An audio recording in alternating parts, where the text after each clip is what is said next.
আপনারা আমাদের দাবির ব্যাপারে সোচ্চার ভূমিকা পালন করছেন, বাট দাবি যাদের কাছে নিয়ে এসেছি আজকে 2 দিন অতিবাহিত হতে যাচ্ছে, তাদের কর্ণকুহরে আমাদের আওয়াজ পৌঁছায়। তো বাধ্য হয়েই ঘোষণা করছি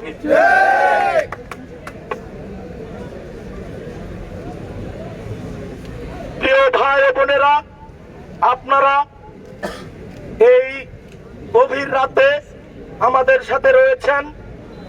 আগামীকালের কর্মসূচি এবং আমাদের অবস্থানের ব্যাপারে কর্মসূচি ঘোষণা করবেন আমাদের শ্রদ্ধেয় রইজউদ্দিন স্যার।